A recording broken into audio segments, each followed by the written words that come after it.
There was a point in my career, Bob, that I started to think, okay, I'm not going to win 7 championships. I'm not maybe even going to win 1 championship.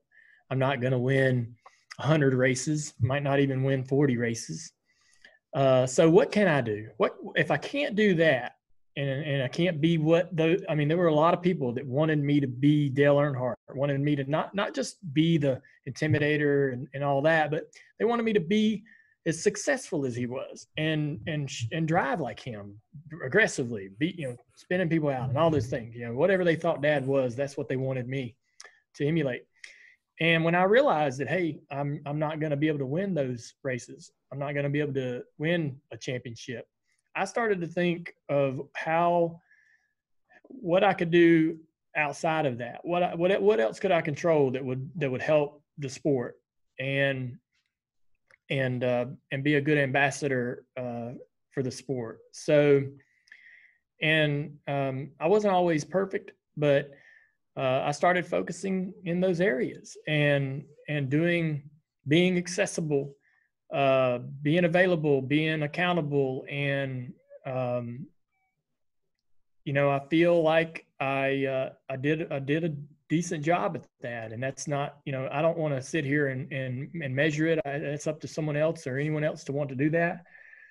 But I'm pretty happy with that part of my career when it comes to the impact I had on the sport. I'm very happy with it, considering the fact that I didn't have that success that my father did, but yet I was able to move the needle a little bit in the mainstream media, doing particular stories with Rolling Stone early in my career and stuff like that really introduced me to the opportunities outside of our NASCAR bubble, going on MTV Cribs or even introducing a band at the MTV Awards. Those are terrifying things to do for a young kid, but I was really, kind of introduced early in my career as to the possibilities of sort of getting out. That when I would do those things, we would get sort of, we would get affirmation from it, or people would say, man, that's crazy or great that you got to go into those places. NASCAR typically doesn't get to go.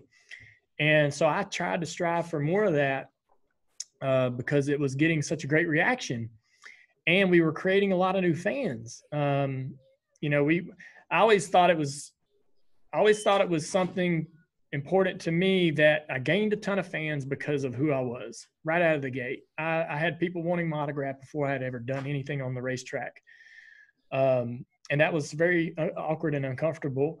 But I knew when Dad died, I was going to assume most of all, if not all of his fan base.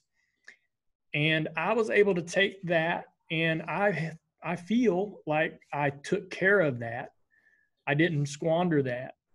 I didn't ruin that, and I grew that base, and therefore also introduced the sport to a lot of people who had never heard of Dale Earnhardt in the first place.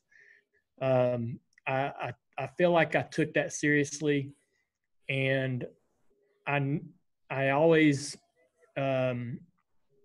felt like that the sport needs to be healthy long after my driving career is over.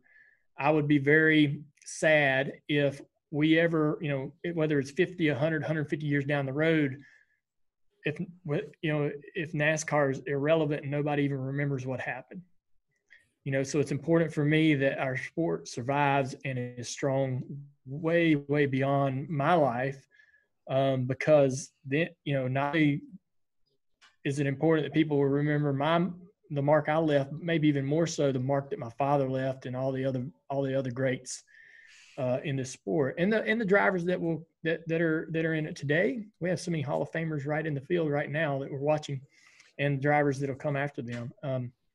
All these wins and all the things that you did won't matter if the sport's gone. So I took that seriously to try to drive the health of the sport, and feel like I had a good role in that.